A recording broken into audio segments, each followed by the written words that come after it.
Hello, hello, yep.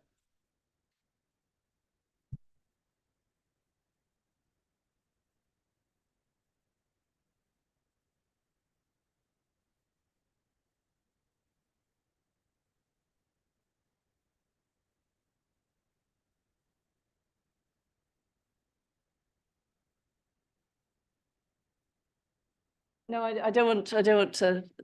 That's on, you're on. Oh, okay. It's really excellent. We just about worked out how we might get the basics of the business through, but it's much better to have the mic on. Thank you very much for that, and I apologise for the delay in the start of the meeting.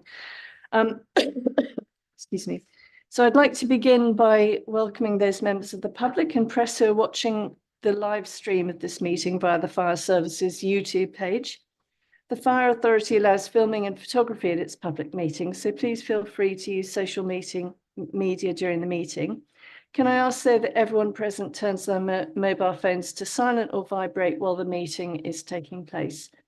There is no fire alarm test scheduled for today, so if the alarm sounds, I will adjourn the meeting and we will all make our way out via the nearest available fire exits. For those not totally familiar with this building, the muster point is to the rear of the building in the car park. So first item, please, apologies for absence and declaration of interest. Dawn, have you got apologies for absence? No apologies, Chair. Thank you very much. Does any member wish to declare any disclosable pecuniary interest or non-statutory disclosable interest? I see no hands, so we'll take that as read. Looking at the minutes of the meeting on the 20th of December, we're asked if that is an accurate record. If any member wishes to raise a question on the accuracy of the minutes, can they please do so now? So I see no objections, so that we'll take that as carried unanimously. Thank you very much.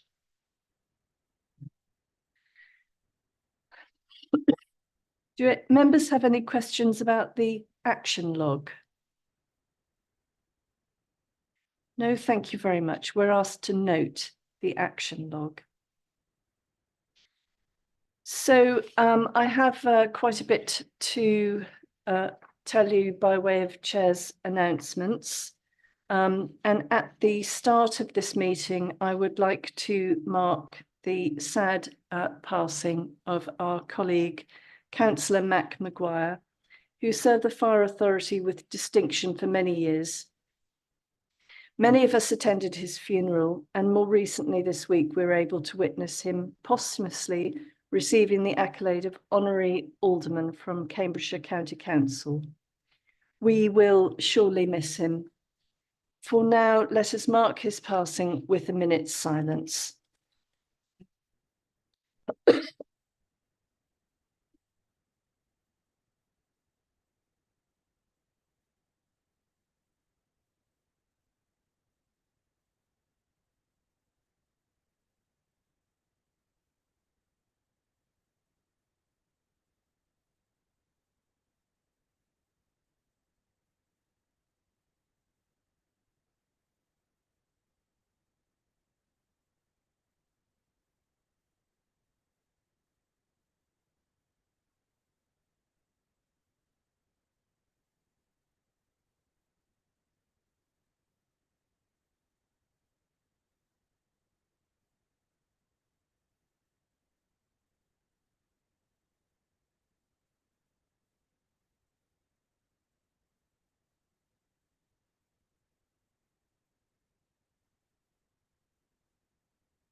Thank you very much. I must also be the bearer of other sad news, the passing of Chief Fire Officer for West Midlands Fire and Rescue Service, Wayne Brown, who died at the end of January. Our own Chief Fire Officer has sent a letter to West Midlands to pass on the condolences of everyone here and let them know that they are in our thoughts. I understand that Wayne was an inspirational leader and a great champion of inclusion, and as such, his loss will be felt hard across the wider fire and rescue service family. I've included a link in the Book of Condolence should anyone wish to send their individual condolences. On a more positive note, I would like to welcome Councillor Fitzgerald, who was appointed to the authority following the full council at Peterborough last month. Councillor Fitzgerald takes a position previously held by Councillor David Over, who was given a combined total of 15 years service to the authority, and we thank him very much for his contributions, and I hope that will be recorded. Members will also know that our very own Chris Strickland has announced his plans to retire from the service later this year. There is a lot we could say, but let us save that for another occasion when we can properly highlight and celebrate Chris's many achievements in the service over 40 years, during which he has served with distinction. For now, it is obvious that he will be a tough act to follow, and we will soon need to turn our attention to recruiting his successor, of which more details will be forthcoming soon. May I also thank members who were able to attend this morning a very informative seminar on our on-call service. It's imperative that we all understand the situation fully. And for those not able to attend this morning, there is another seminar scheduled for the 6th of March, which will be for all councillors in the area. So please do spread the word. As we are in February, we turn our minds towards LGBT+ History Month. Like other years, this month carries a specific theme throughout this year, and the focus is medicine under the scope, celebrating LGBT+ people's contribution to the field of medicine and healthcare, both historically and today. As an organisation, we're a member of the Employers Network for Equality and Inclusion. This membership opens the door to a plethora of resources, and I encourage everyone to visit the website. As always, we'll be supporting the month by flying the LGBT+ progress flag at SHQ, and a small number of badges for any colleagues who can wear them to show support for the community, and they'll be available free of charge via the BSG service desk. Finally, the service are considering the creation of an LGBT+ network for colleagues. If any councillor would like to take part, please make yourself known at any time to John Anderson. A date for your diary is Cambridge Pride is returning to Jesus Green in the city centre on Saturday the 15th of June. The event is in early planning stages, and updates can be found on cambridgepride.co.uk. So from the service, enjoy the month, access the resources, and we hope you learned something you previously didn't know regarding the LGBT+ community. The mental health and well-being of everyone in our organisation is of paramount importance, and the service has further demonstrated its commitment to the well-being of staff by signing the Dying to Work Charter. The campaign organised by the TUC is pressing for additional employment protection for terminally ill workers who may require time off, often for many months, to get treatment or recover. Guidance has been produced by the TUC and others to deal with cases of long-term illness or return to work for those who are disabled as a result of an illness or injury. The service does its best to offer a wide range of support for colleagues and their families who are in this situation. I wanted also to take the opportunity to let you all know about a new role within the Fire and Rescue Service. The Community Wellbeing Officer role is a collaboration between the service and the East of England Ambulance Service, with a primary aim to deliver a blend of response, preventative and protective intervention. The trial role will be completely funded by East with no cost to the service for an initial 12 months. 2 community wellbeing officers, Megan Cantwell and Joshua Beresford, have completed their 3-week training course with East, along with training from the community safety team to be able to carry out preventative work. They will respond to calls via East Dispatch while simultaneously identifying any preventative and protective needs of each patient attended. They will also attend Category 1 life-threatening calls if they are the closest resource available. When not carrying out this vital work, they will be completing safe and well visits to help reach the most vulnerable people in our communities. Importantly, by working and responding together, East and the service will save lives. They will enhance patient experiences and subsequently improve community welfare. This is yet another example of our continued commitment to collaborative blue light working, and we wish Megan and Joshua all the best in their new role. My final point is about the combined fire control. Although we do not have a substantive agenda item today relating to our combined fire control and no further status update from Suffolk, as promised under minute 93 of our last meeting, I'm pleased to report that we are aiming to start the transition process to go live by March 2024. Once we are assured that the new system is ready, we will begin the process of transition, but we won't move over until we're certain our staff are confident in using the new system. Thank you. Please, can we turn to our first substantive item on the agenda, the budget? Matthew, would you like to introduce this? Thank you, Chair. Good afternoon, Fire Authority. So this budget has been through the Policy and Resources Committee in its draft form in January and was endorsed by that committee.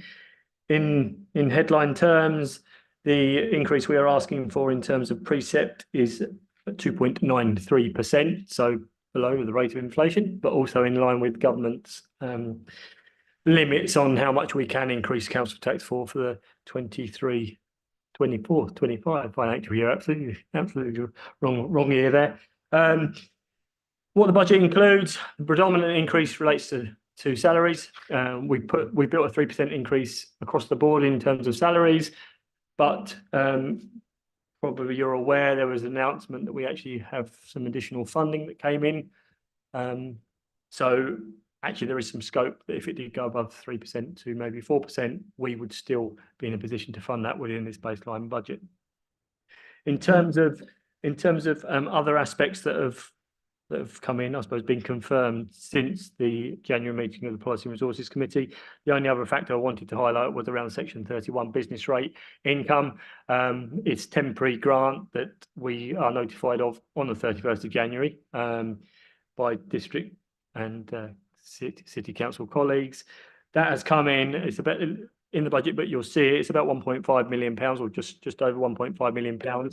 What we're doing is we're not putting that into the base budget because we won't be able to rely on it past this financial year. So we're looking to use that money for, if you like, temporary or one-off items of expenditure in the next financial year. So not to burden us long term.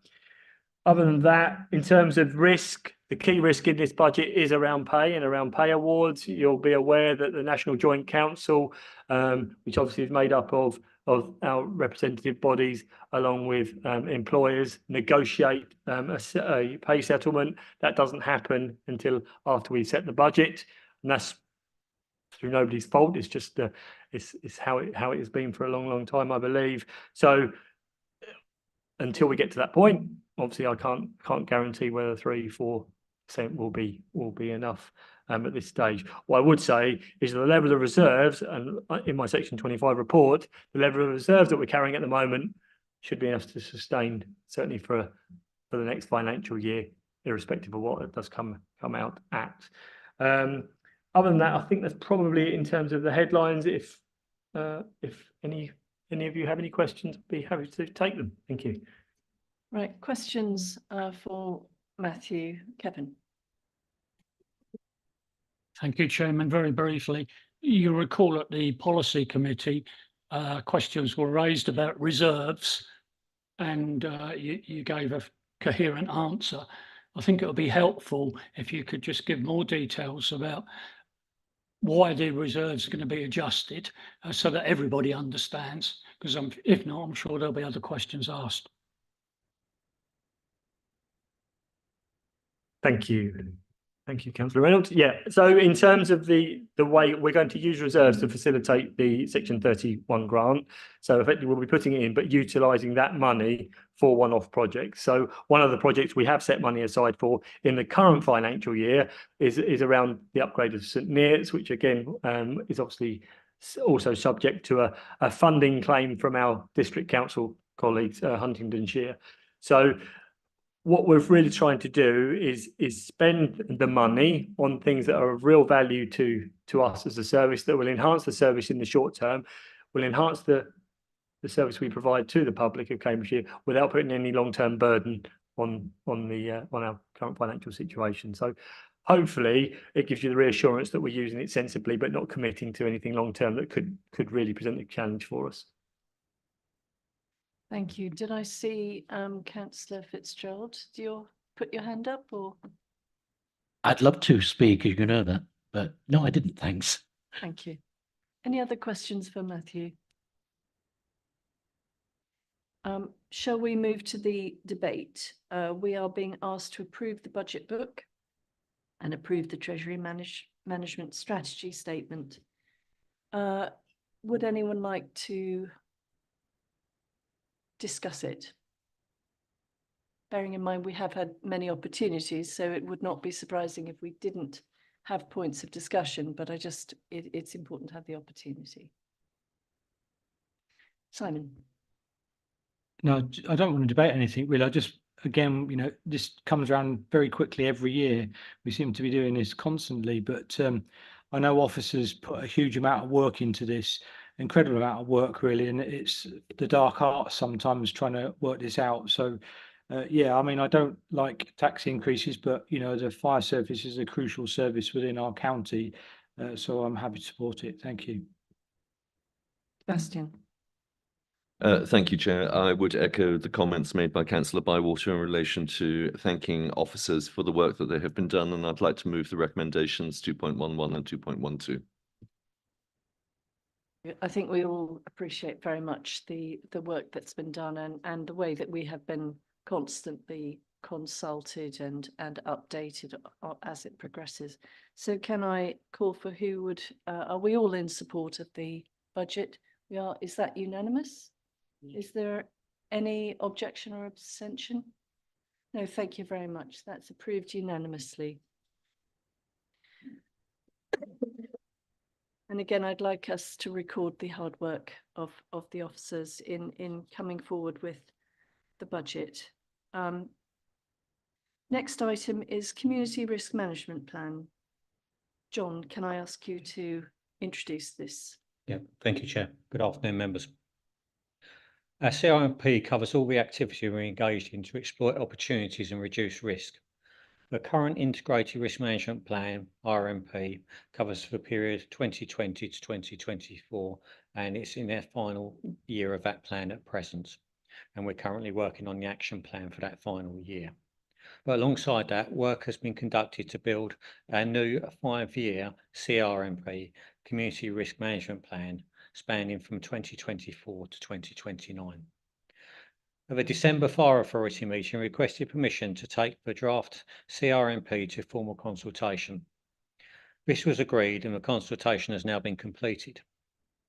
We received 22 internal responses and 42 external responses to the consultation, with a separate representative body response to a consultation.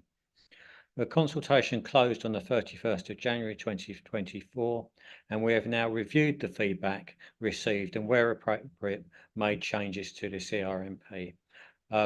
You will see the consultation feedback is within the appendices, but the main points that were fed back to us was that it was easy to read and understand. It included all significant risks for Cambridgeshire. Included appropriate actions to address the identified risks and opportunities. And in Appendix 3, we've included individual comments made against the CRMP consultation, and where the response answered no against each item. We've added a formal response and made changes to the CRMP where appropriate. This information will also be published along with our CRMP on our website. The feedback from the consultation activities has been considered and reviewed, and the draft CRMP is presented to the fire authority today for final approval. Should the fire authority approve the CRMP, we will move to preparing for publication on the 1st of April 2024. The current RMP expires on the 31st of March 2024. What I'd say in terms of the feedback, most of the comments we've received and the change we made is more around clarity and just language and how we define an issue. So other than that, there was no substantive points in terms of the risks we should be identifying or what we should be doing about them. I'm happy to take any questions. Thank you. Have we got Sebastian? Thank you. 2 points. First of all, again, thank you for all the work that has been undertaken here, particularly in dealing with the consultation responses, because I know that's a fairly tricky thing to do. I very much welcome the inclusion of a certain amount of climate change concern, because obviously that has a significant impact on the frequency and severity of what we are called out to deal with. And my second point is a slightly more a slightly odder one, and I wasn't sure where on the agenda today this could come in, but there's a lot of discussion, certainly at the beginning of the report, about growth in population and the impact of that across Cambridgeshire and Peterborough. Currently, we are in a slightly odd position because one assumes sometime in the next 3 years, the Cambridge 2040 plan, as envisaged by Michael Gove, which as of last Sunday Times, enumerated an extra 250,000 houses across the region. We haven't, because nobody's told us anything about it, we haven't included anything about that here. And I'm not suggesting that we do, but what I am suggesting is that we somehow, and this may be through overview and scrutiny, just prepare ourselves for what might have to be done in terms of planning, if that really is going to happen in a reasonable period of time, and tying in, of course, the complete absence of any kind of water provision by Anglian Water on current developments, let alone any future ones. Because all of that tied together will have significant implications for the fire service if it happens. Thank you. Yes. Yeah, thank you. I completely agree with you. It's something we're very aware of, but without the information as to exactly how many where and if any funding will be coming with it in terms of mitigating the risk, it's really hard to work out what our response to that is at the moment. But yeah, I think we could probably do something like, view and scrutiny to prepare for it. Thank you. Thank you. Really important points. Any other, Ross? Can I just sort of ask, is this sort of like the main document that steers the vision of the fire service? Yeah, so it's, but where does it sit within the fire service?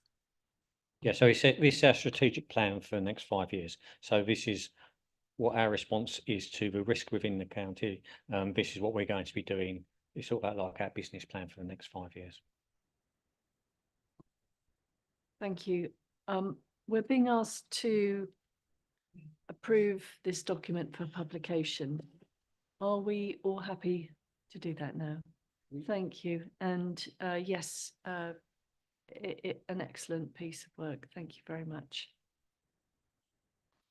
The next item is about reviewing the use of our headquarters.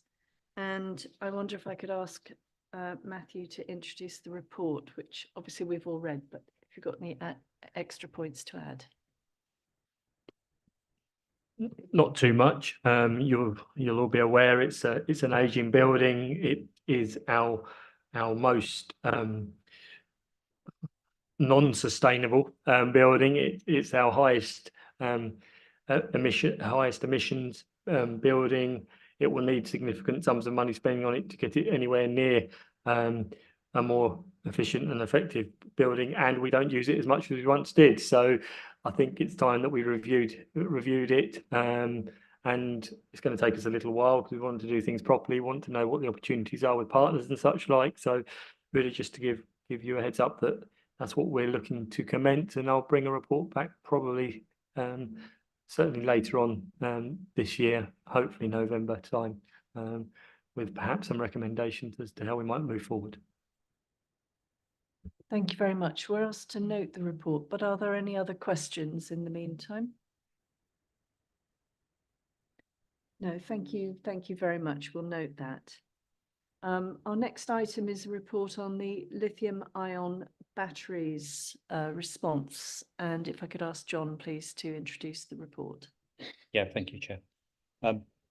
So this report is mainly talking around lithium-ion batteries, focusing on e-scooters and smaller to medium size electronic devices that have these batteries.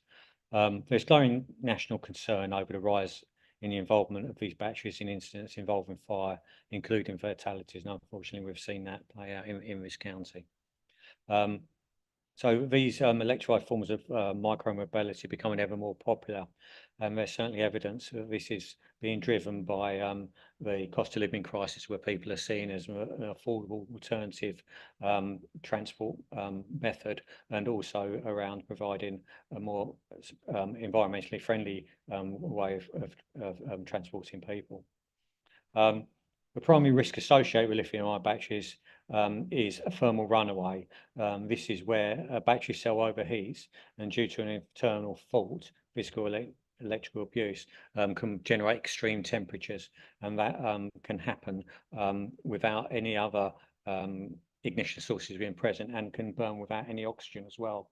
The temperature this burns at is extreme and out of context to other heat sources you would normally expect in a domestic setting.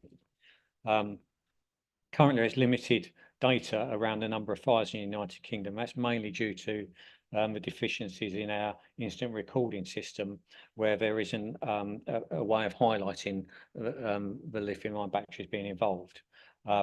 But London Fire Brigade have been doing a lot of work on this, and they have reported attending 87 e-bike fires and 29 scooter fires across Greater London in 2022.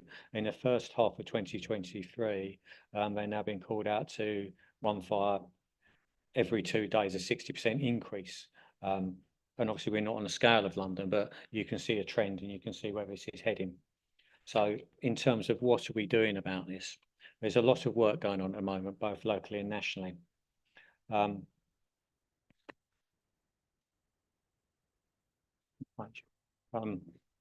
okay. So from a national point of view, the NFCC have seconded an officer to lead the work. That's around the emerging technologies and across work streams of prevention, protection and operations. We're working very closely with our officer, and we have a good understanding of what's going on a national point of view. Our CRMP action plan, as I'm sure you saw, is quite heavily referenced in there, and it is on our risk register as well.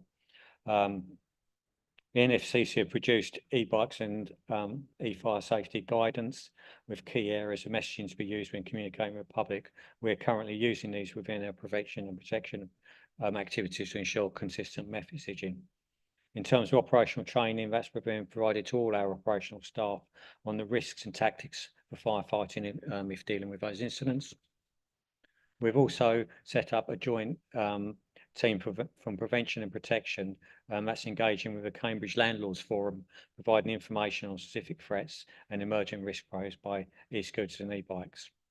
We also have a county risk analysis group, which takes information intelligence, and we use that to adapt a joint approach to risk between different departments and ensure we, as a collective service, we have awareness and we're managing the situation as best we can. Happy to take any questions. Thank you. I think we've got a question from Bryony and then Philippa. Thank you. I'm not sure if we're able to answer on this much detail, but where we have battery caused bin fires and particularly bin lorry fires, are we able to distinguish which sort of batteries that is, whether it's sort of vapes being thrown in general rubbish or whether it's usual normal batteries, if that makes sense? I'm not sure how easy it is to do that. I mean, sometimes it's quite obvious that what's caused it. Depends on the size of the battery and how much other stuff's in there and how much burning has taken place by the time we get there. But sometimes it's quite obvious. Thank you. I've got Philippa, Simone and Andy. Philippa? Thank you, Chair. One category of the private transport is the more traditional mobility scooters, which you don't happen to mention. Obviously, such people who need those do need advice, and they are one of our more protected risks residents, and may well be tempted to do quick fixes with inappropriate leads, etc. I know we've had dealings with trying to get housing associations to help them out on that. I think it was just for the completeness sake, we shouldn't be seen to be just trying to get at the youngsters who are zibbing about on scooters, but the older people can be quite a liability. I did take my mother's away from her at one point. So just can we have that in there? Because I think the right sort of advice, when you've got shared accommodation, supported housing, yes, they have proper battery charging rooms, but can we make sure that we've got that advice available? So it seemed to be even-handed across the population generally. Thank you. I want to be able to use one myself.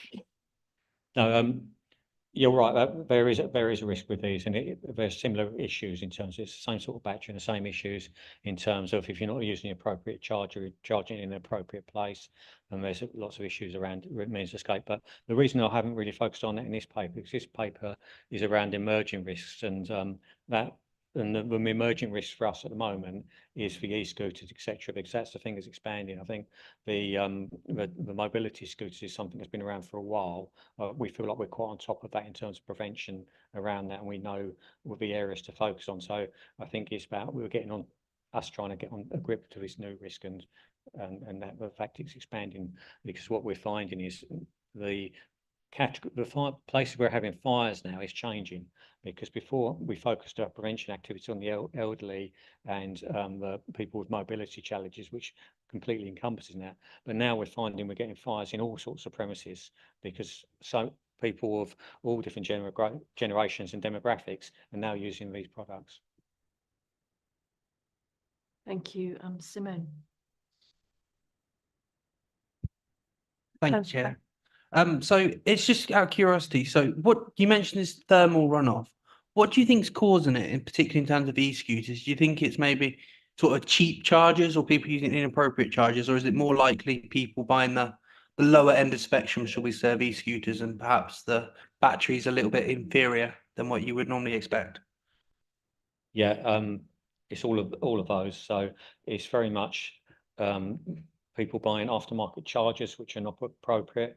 Either they're of a substandard or they're not designed for that type of product. There's a lack of regulation around these products. That is one of the things that's causing the problem. People are buying cheap things off the internet, which are not to the standards you normally expect of electronic products in this country. And there's also people doing DIY repairs to these products. So all those sort of issues is what's causing this problem with the batteries. Thank you. Simone. Sorry, I left my mic on there. Okay, 6.2. I think there is a worry here from me, and I'm hoping that the rest of the authority will support me in this, that the National Incident Reporting System needs to be updated, and it's worrying that we're not getting a full national figure on this, because it is an open text box field that you have to put in, yourself. does this mean that is it just that we can't see it publicly, or is it that this data is not known? If that is the case, then I would suggest as an authority that we put our concerns across, that this box needs to be populated so it can actually be ticked that that is a fire from an e-scooter or an e-bike. Thank you. Thanks. Yes, that's a sort of really key point, that we Yes, actually have to have data. Yeah, so because of the way it is at the moment, the data isn't being captured, so we can't interrogate it because it isn't actually there. But it is a known thing, and the National Fire Chiefs Council is trying to work with government to get that changed at the moment. Would you like to come back here? Is there anything we can do as an authority? Can we put our views and our concerns across on this? Because I really do worry that we are not getting a full figure on this. Yeah, I don't see why a letter from the authority wouldn't help. I can see that being a good idea. Perhaps it's something that could be raised at the National Fire Chiefs Council. Thanks, Chair. It is being discussed at National Fire Chiefs Council, but I don't, any further representations would be welcome. And if members wish to write to government to express their concern, I don't see how that would be a problem. Let me take it away as an action that perhaps if we're all concerned about this, we could perhaps sign a letter by circulation. We could sign a letter and send it off. I think that'd been a sort of a joint action by us. Thank you. I've still got one speaker on this question, Sebastian. Thank you, Chair. If we could perhaps also ask, or rather explain the situation to our MPs and ask them to get on board. This strikes me as a sensible, fairly non-political thing that surely couldn't cause any amount of trouble. But that's not what I asked to speak about. What I asked to speak about was the engagement with the Cambridge Landlord Forum, and it slightly concerned me that we weren't having.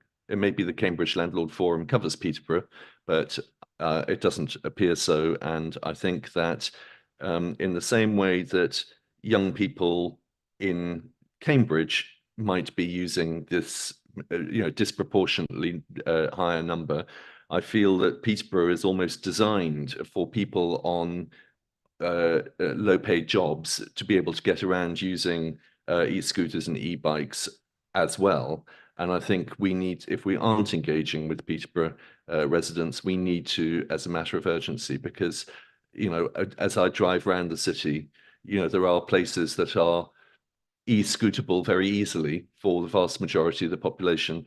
And therefore, if it isn't happening at the moment, I can see numbers of e-scooters and e-bikes, rising substantially in Peterborough. So we want to be ahead there, I think, as well as in Cambridge itself.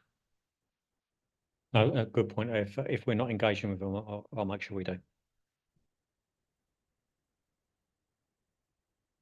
Thank you. So we're being asked to note this report, and I take it we've all asked our questions. If I may say thank you very much for the report. And now let's move to the next item, which is about continuity planning. Chris. Thank you, Chair. I'm assuming members have read the report, and I'll just a couple of points from me. I think members will recall we've spoken about the financial business continuity plan a number of times. We, as officers, think it's really important that we have a plan available, as much as we would for any other significant impact on the service. A plan that would enable us to downsize the organisation if we needed to in a measured way, and a way that maintained the best service we can to our communities. So this paper reassures members that we've updated it in accordance with our current information, because clearly things change as we go through time. The second point, I guess, I'd make under 5.7, we've looked at the amount of savings we could make that would have a little impact on the organisation. that amounts to about £86,000.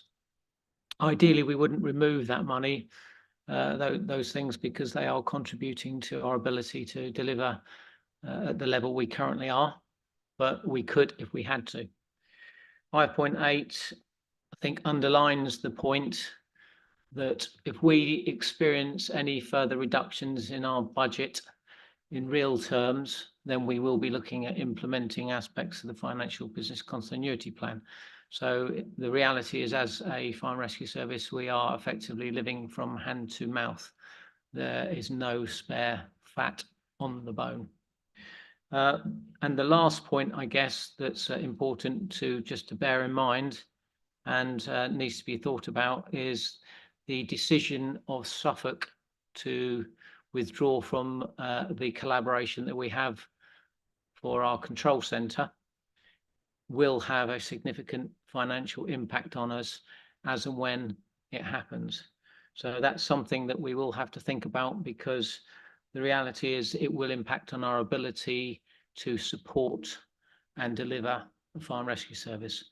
So our financial continuity business plan will be really important in the coming years, depending on the finances we receive as an organisation. That's really it. So it's just some reassurance that it's in train, and just some points just to bear in mind about the need for it. Thank you.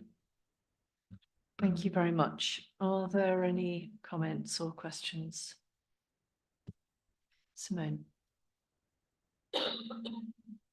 Thank you, Chair. I mean, you don't have to say now, but do you know the budget gap that will be created with Suffolk not coming forward, staying with us?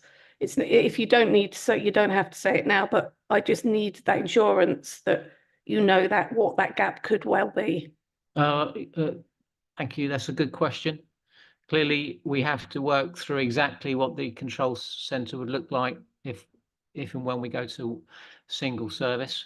But we are looking at least a minimum of £700,000. So at that level, once we've taken the £86,000 that we've got, we are absolutely into significant levels of reduction in the organisation. Now, at the moment, I mean, there is a significant deal of uncertainty in terms of Suffolk's position. We remain hopeful, and it is hopeful, that they may have a change of heart, because there's some reality here. We have delivered a really good level of service to Suffolk since 2010, a better service than they were receiving beforehand from their own control centre. That's maintained all the way through, and that's recognised by Suffolk. We are changing our command and control system. However, we continue to provide a really good service, and we're now at a position where I think we mentioned it earlier, the new system is locked down and ready to go, and we will be training our staff over a period of time, and when we're certain it's ready to be implemented, we will implement it. So from Suffolk's perspective, they will continue to receive a good level of service moving forwards. So we hope at some point in time they will recognise that and perhaps reconsider their position, because the financial impact to both authorities is significant. So for us, it's at least 700,000, and using Suffolk's own figures, they will be looking to raise their costs for their control from £1 million to £2.6 million every year, which is obviously a significant sum of money. So, you know, we hope, and Matthew's about to write with the chair's backing. It might be the other way around, actually. I think the chair's writing with Matthew's backing to Suffolk, just to highlight where we are and to remake the offer, and to hopefully open a discussion. No promises, obviously. Thank you. Simone. Thank you for that. That's given me it's given me a reassurance that we know what the implication could be. are we proactively working to look to see whether we can get anybody else on board with us, another authority? The answer to that is yes. We've had a number of conversations with other services. We would have the capacity to take on another service if they were so inclined. To date, we've not been able to secure any interest. There are a number of services looking for new systems at the moment, but unfortunately, there does seem to be a increasing tendency for services to look inwards and to try and maintain.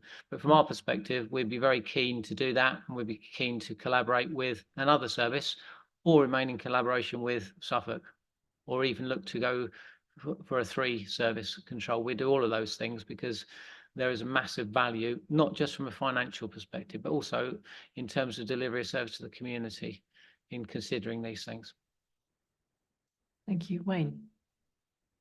I was going to ask the very same question, but fortunately I had a follow-up, which is not related, but it relates to risk and the 3.2 in terms of that section down about a 114 down to 3.4. I understand that risk only too well myself, and so do lots of other local authorities, but I have no idea of time scale. It talks about if funding isn't there, but is this a 2-year window or a 3-year window, or is it the here and now? Thank you, Councillor. That's a good question. The way funding works for the Fire and Rescue Service and other public bodies, I guess, but certainly from our perspective, we are on a single year cycle. A number of years ago, we did have a 4-year settlement, which meant we knew what the level of funding we would receive from government was for 4 years. At the moment, we have no such security. So we know one year, and we get that information probably in November, ready for the following April. Of course, council tax, we know that there's a ceiling on council tax, but each year we can ask for more if we need it. But then again, we don't know that until the end of the year either. So again, 3 or 4 months before the following year. So unfortunately, we are planning for spend. The finalised figures are 3 or 4 months before the budget year starts. And just to compound that, the approval you've made today for the budget moving forwards, we still don't know what the pay settlement will be for the year, and we won't know that until July. So we're making an assumption about what it could be, but we don't know that. We don't know what the actual will be. We have literally no idea.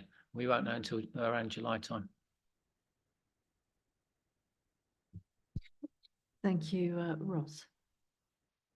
Going back to the Suffolk thing. So, I mean, it strikes me as just really strange that lots of services are looking to locate services inwards.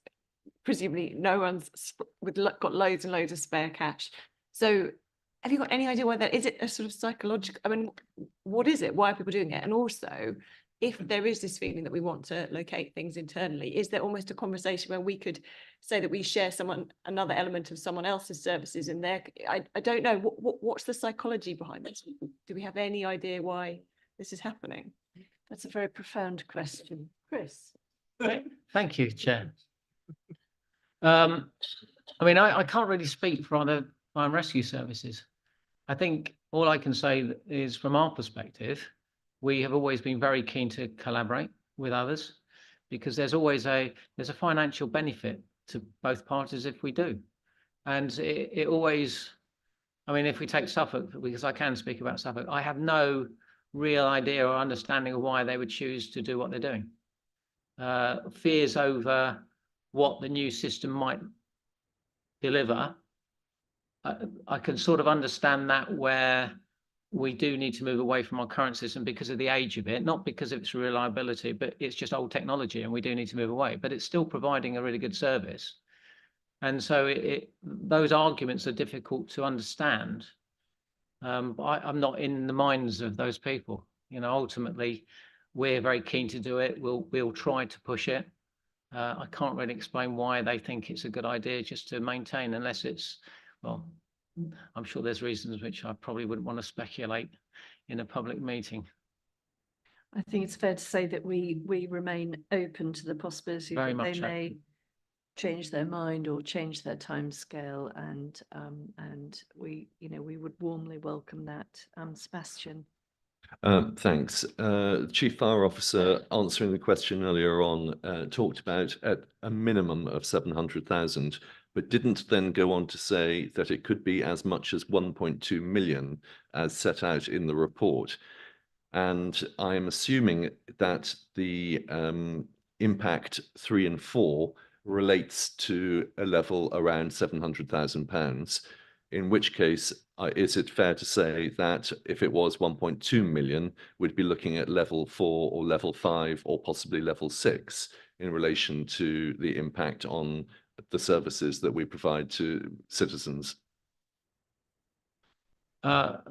Without having the detail in front of me, I would say absolutely level 3, without doubt level 4 and 5.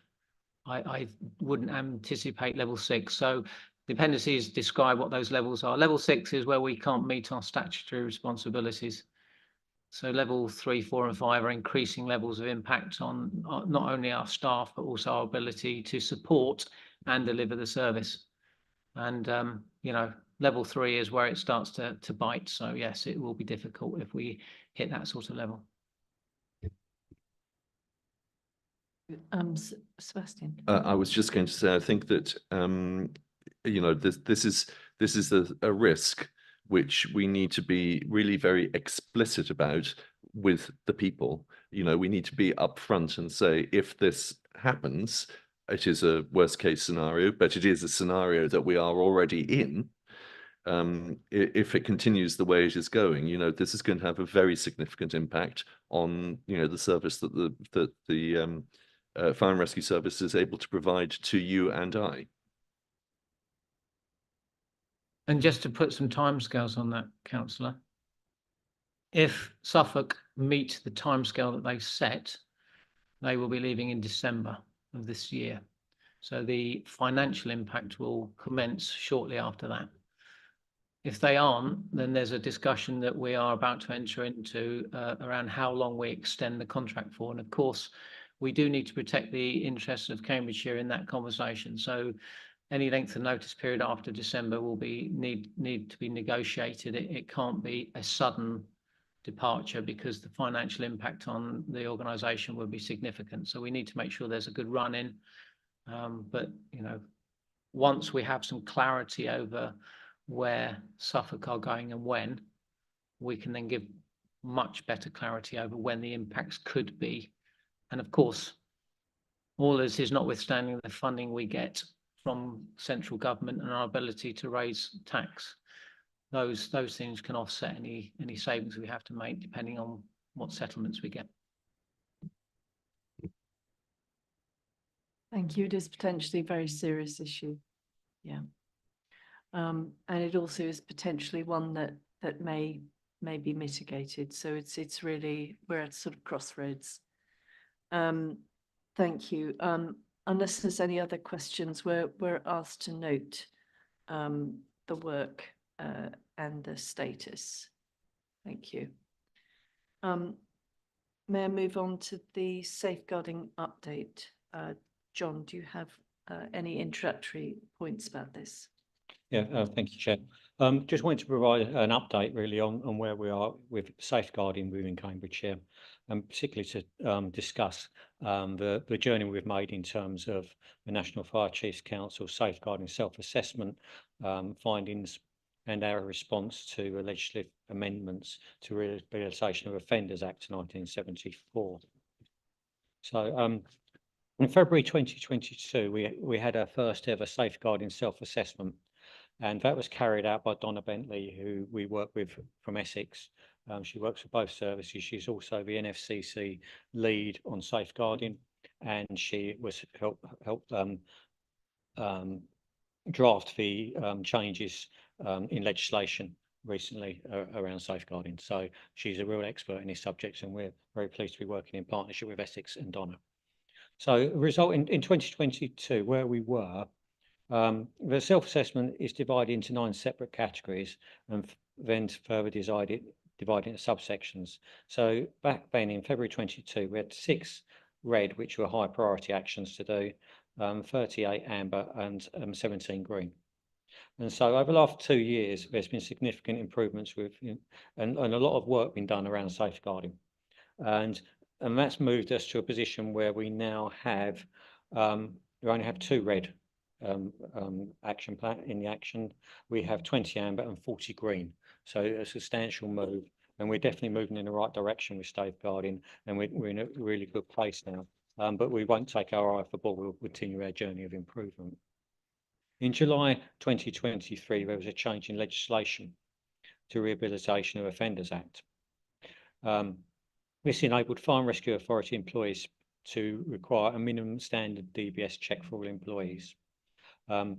We've embraced this change, and we've now started rolling out our DBS checks for all staff, and we're focusing that on areas of greatest risk first, in terms of those firefighters and members of staff who have direct contact with the public who are not already DBS checked. So a lot of our staff are already DBS checked because of some of the roles they do, if they're in community safety, if they do fire break courses, etc., then obviously we've already done those.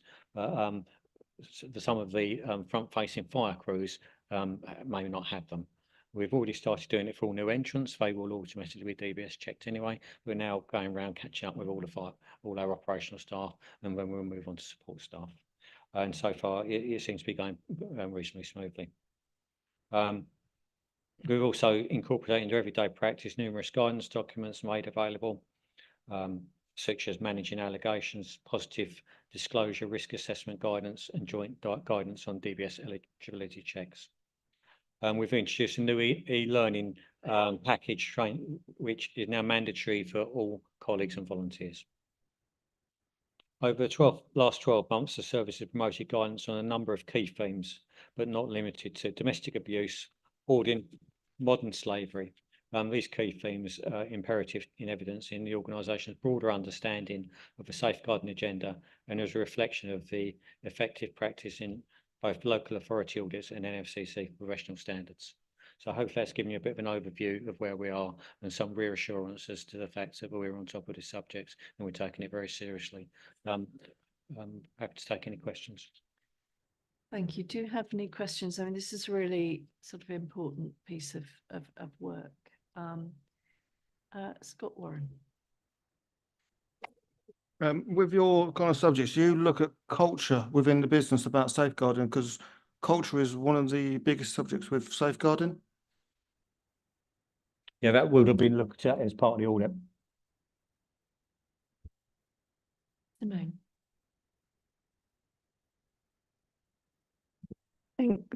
Thank you, Chair. Just want to say well done, really. You know, that's really, you know, when you look at the red, amber, green, that position, and just seeing, as you've just said, just the 2 red, you know, that's really, really good. So I just want to say congratulations. Well done. Bryony. Thank you. I wonder if you can tell us a little bit about what sort of reporting system you use when there is a safeguarding issue, and what sort of level of designated safeguarding people you have who oversee to make sure that all of those are followed through and reported through to the right agencies. Thanks. Yeah, we have really good reporting links into the MASH, the multi-agency safeguarding hub. We have really close links in with there, and everything we do is overseen by Donna. Christine, as the head of people, is also overseeing it, and then we have quarterly meetings with myself as the strategic lead for safeguarding, and they report into me and provide reassurance that we're doing the right things. And one of the things Donna does is she audits the referrals we send into the MASH to make sure that the probably checks that we're doing the right amount that would be expected, and that they're being seen through to conclusions. Thank you. And Philippa. Thank you. Don't know whether you're aware, but within the Cambridgeshire County Council, experience of care is now a protective characteristic as far as our own policies are concerned. I noticed that your next fire break will be for the Peterborough virtual school, which I think is really, really good news, and may well mean that we have more coming into our staff group who have experience, and there may need to be just that bit more awareness of specific issues. Everybody very individual, of course, as you know, but I just wasn't quite sure where else to put that in this this meeting, but just to mention it here then. Thank you. Thank you.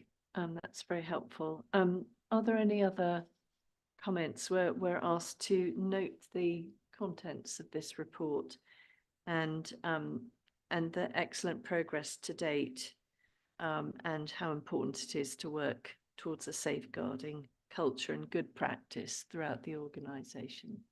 So we're all happy to note that. Thank you very much for that. It's really excellent work.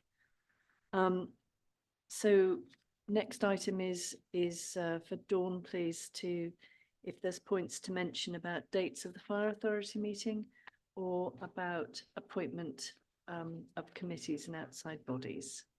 I've nothing really to add on either report. As I've put in the dates report, we've worked around known meetings of city and county meetings and school holidays.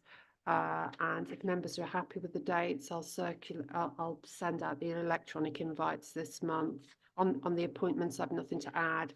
It's just the changes are in bold. Thank you. Is everyone content with the dates for the meetings? Thank you. And can we approve the appointments as set out? Thank you very much. That concludes our meeting for today. Thank you very much. And the next scheduled meeting will take place on the 20th of June. Thank you very much.